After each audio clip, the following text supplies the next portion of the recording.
वक्रतुंड महाकाय सूर्यकोटि समप्रभ निर्विघ्नं कुरु मे देव सर्वकार्येषु सर्वदा।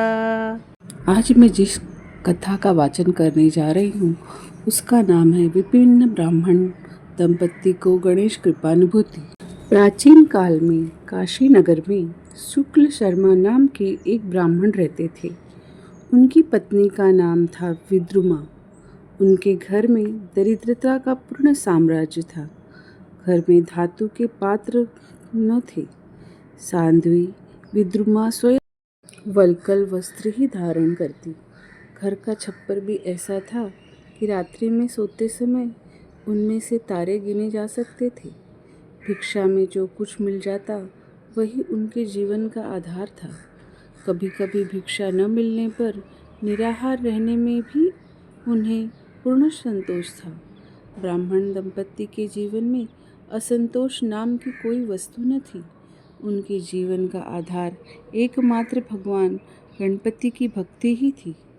एक बार महामहिम भगवान विनायक काशी में पधारे। पंडित शुक्ल शर्मा को श्री विनायक के पधारने की सूचना मिली। वे प्रफुल्लित हो उठे। उन्हें भिक्षा में जो भी मिला उसे लेकर वे तुरंत घर पहुँचे। विद्रुमा तो पहले से ही उनकी प्रतीक्षा में थी। भगवान विनायक पधारे हैं, हमें भी उनका स्वागत पूजन करना चाहिए। शुक्ल शर्मा ने आग्रहपूर्वक विद्रुमा से कहा। स्वागत? विद्रुमा बड़े आश्चर्य में पड़ गई। हम दरिद्रों के पास स्वागत के लिए रखा ही क्या है, और ऐसे दारिद्र्य के घर भगवान विनायक पधारेंगे भी क्यों?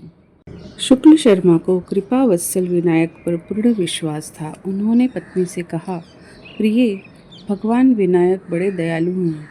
वे अपने दीनों पर अवश्य अनुग्रह करते हैं।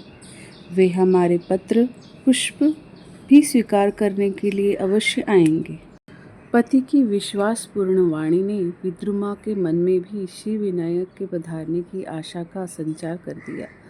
वह तुरंत पड़ोसियों के घर से श्री विनायक के पूजन के लिए गंध, अक्षत, पुष्प, धूप, दीप, वन्य फल एवं सूखा आंवला आदि वस्तुएं मांग के ले आई।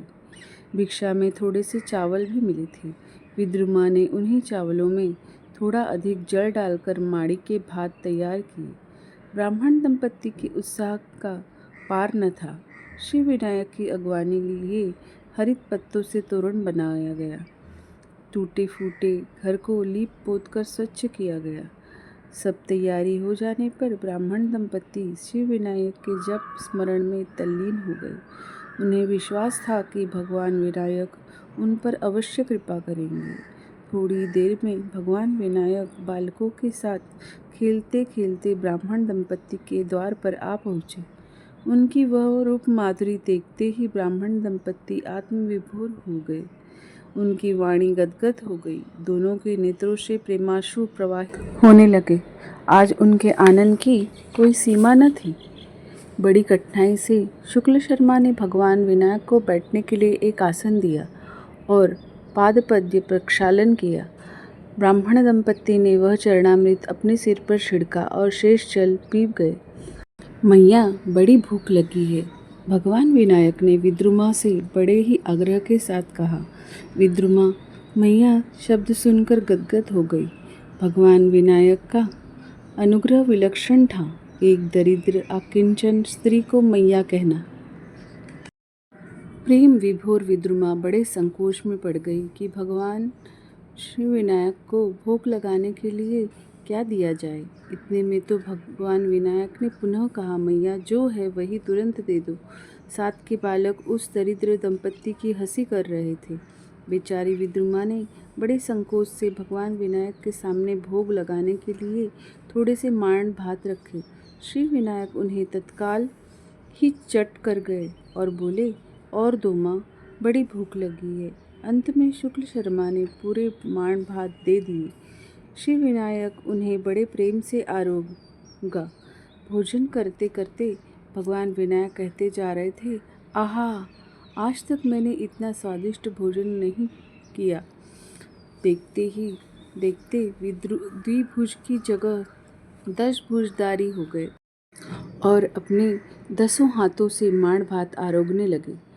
भगवान विनायक का यह अनुग्रह देखकर सभी दर्शक, जो ब्राह्मण दंपत्ति की दरिद्रता का उपहास कर रहे थे, परम विस्मय से डूब गए और मन ही मन अपनी इस हेय वृत्ति के लिए पश्चाताप करने लगे। ब्राह्मण दंपत्ति के हर्ष का पार न था। वे तो प्रेम से उन्मत्त हो प्रभु के पाद पद्यों में लौटने लगे। बड़ी कठिनाई से उन्होंने भगवान को आचमन कराया एवं मुख शुद्धि के लिए तांबूल आदि प्रदान किया।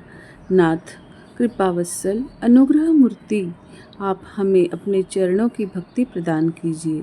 दंपत्ति ने गिड़गिड़ाकर भगवान विनायक से याचना की। मुस्कुराते हुए भगवान विनायक पुनः द्विभुज हो गए और एवं मस्तु कहते हुए चलने लगे। दंपत्ति उन्हें पहुंचाने के लिए उनके पीछे पीछे हो लिए। श्री विनायक को पहुंचाकर जब वे लौटे तो इंद्र भवन से श्रेष्ठ राजप्रसाद, अपार वैभव युक्त संपत्ति और सुंदर वस्त्रों से आच्छादित सेवक, इन सब वस्तुओं को देखकर ब्राह्मण दंपत्ति आश्चर्य में पड़ गए। उनकी जीर्ण कुटिया का कहीं अस्तित्व ही नहीं दिख रहा था। महाराज अंदर पधारे। सेवकगण दंपत्ति से आग्रह कर रहे थे, प्रभु, यह आपका ही प्रसाद है। शुक्ल शर्मा एवं विद्रुमा को विश्वास ही नहीं हो रहा था कि यह प्रसाद उनका ही है, परंतु कृपा निधान की कृपा वत्सलता, उनके अनुग्रह के सामने क्या असंभव था। यह कथा का समापन करते हुए श्री विनायक से प्रार्थना है, आप सभी पर कृपा बरसाते रहें। धन्यवाद।